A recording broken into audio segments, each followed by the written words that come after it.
Hello, everybody, and welcome back to Relevant. I'm your host, Trey Slickers. And I'm Naya, your co-host. And like always, we're joined by two special guests. Our very special student guest is Maddie Brower. And we also have our spiritual leader, Dean Elsie. Awesome. So I noticed last time that the panel was a little male biased. So I'm apologizing for that. But guess what?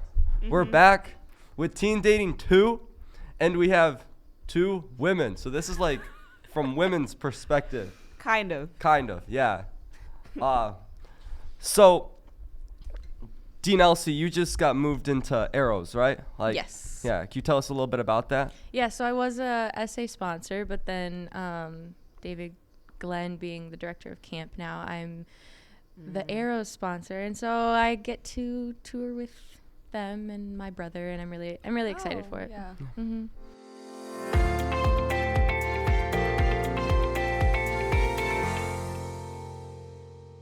So someone asked me a question. This is I think this was last week, and this was after the women's retreat, girls' dorm retreat. Oh, yeah.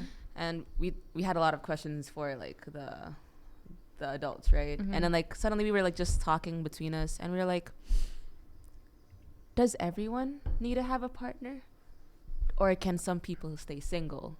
You know, Snap. I don't know. Some were asking does God plan for some people to stay single, or are we meant to have partners? You know. I think Paul talks a little bit about that. I don't know exactly where it is, but I think Paul says that maybe some people's relationship is in the Bible, it's talking about how some people's relationship is ministry. So I don't know if maybe that's what you're trying to talk about, but I think I know what you're talking about there, Trey. He says if you want to minister to God, it's better to stay single. But if you need to have a partner, or you feel like you could serve the Lord better, then it's better to be married. But really, in Paul's opinion, it's better to stay single. And as far as we know, Paul was never in a relationship, so that could be where that's coming from. yeah.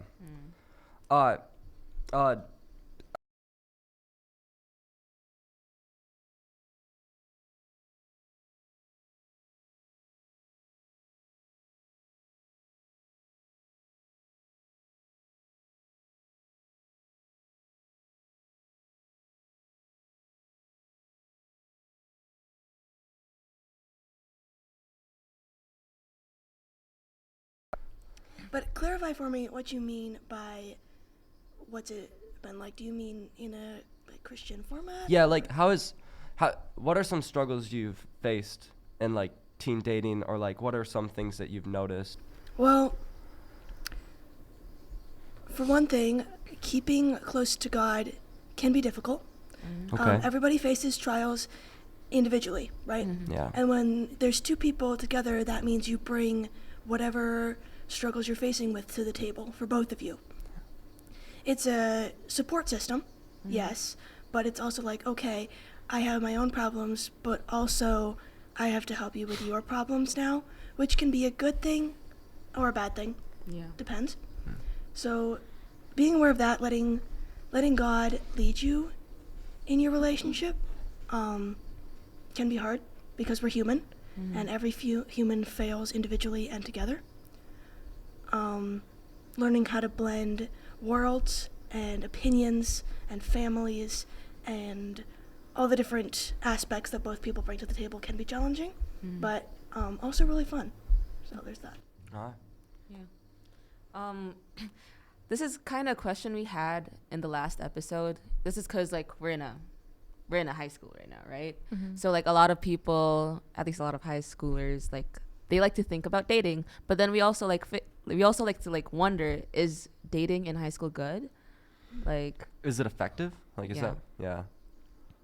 You have any thoughts? I think it depends on the people for sure.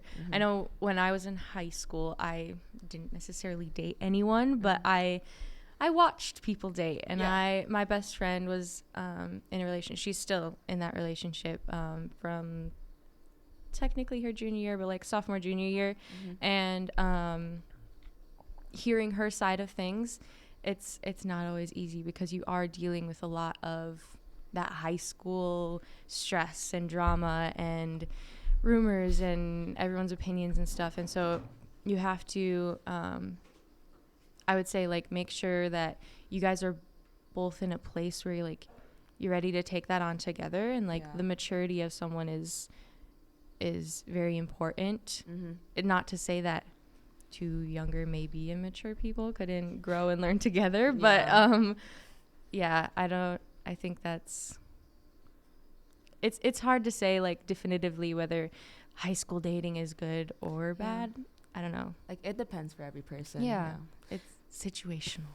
Yeah. So I think in the last episode I brought up the statistic. I just want to know how you guys feel about this, but only 2% of teen relationships work out. And we talked about how maybe the statistic's higher in the Adventist church because how do I phrase this? The conditions are more like they're better, and it's a better culture than in like a public school. So just wanted to know what your guys' thoughts are on that. I was going to ask if those stats were based off public school or Adventist, because I think having a relationship with God and having wise Christian mentors around you makes a huge difference in your own relationships. Yeah. So while that statistic may be true for like public schools, I would agree it probably is higher in the Adventist church. For example, my parents started dating in high school and they're still together, obviously. So, but there's exceptions to every rule. Yeah.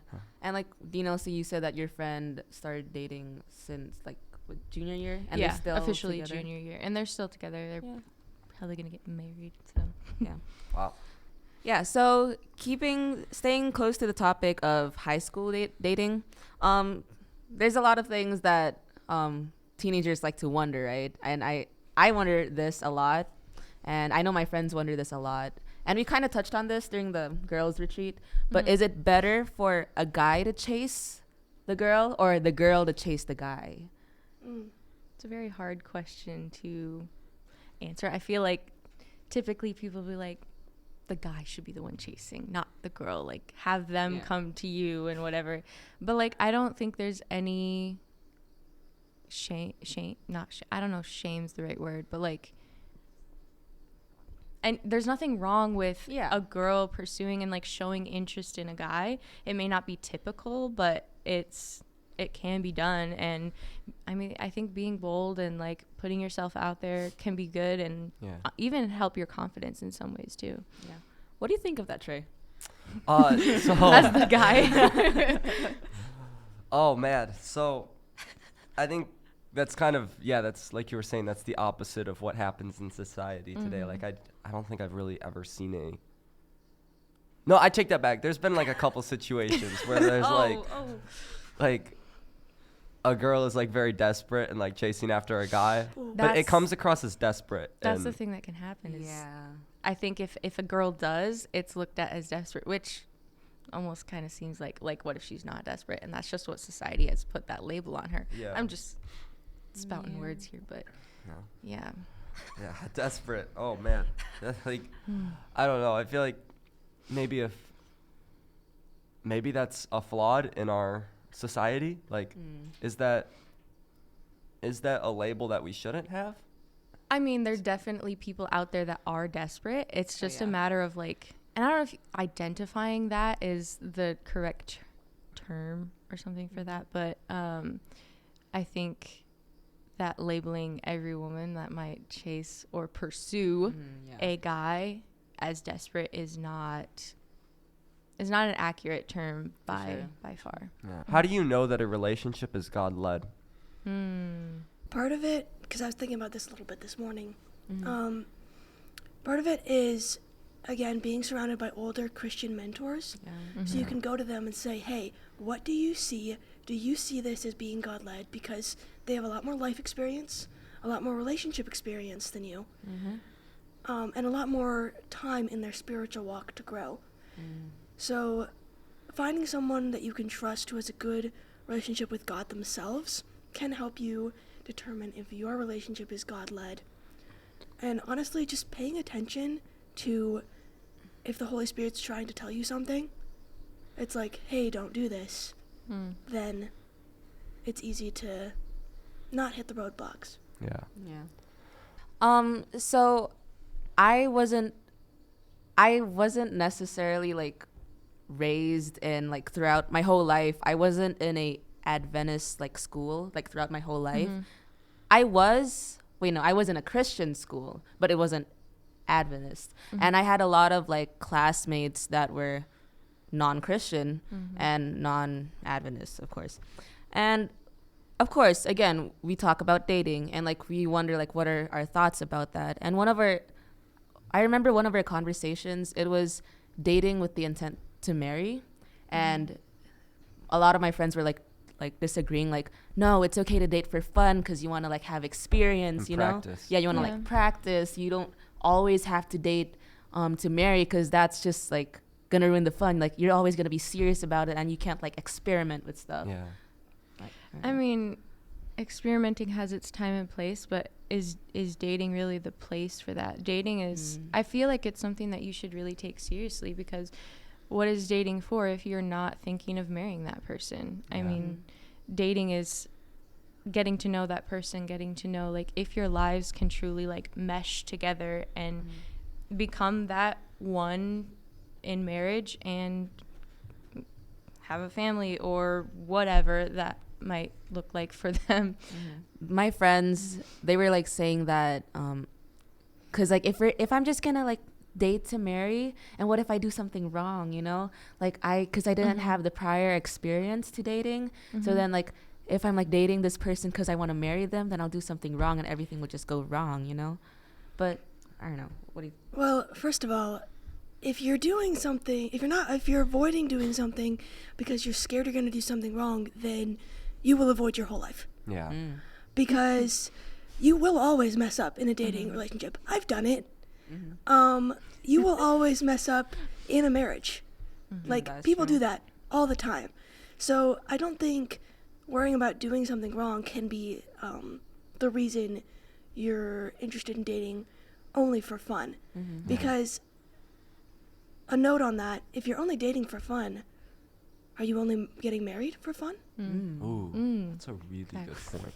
I think that happens a lot more in society than you really think it does. I did not know people marry for fun. You can't always look at every dating thing as this is going to end in marriage, but you should enter it as like we're exploring this to hopefully, and like there are going to be mistakes. Yeah. Everyone makes mistakes, but that's part of the learning process. And it's not to say that if you have a failed relationship, you've failed, because that's not true. You've learned. Yeah. You've learned, and then you can apply those things that you've learned, you've worked through, you've experienced onto the next relationship that maybe could end successfully or in marriage.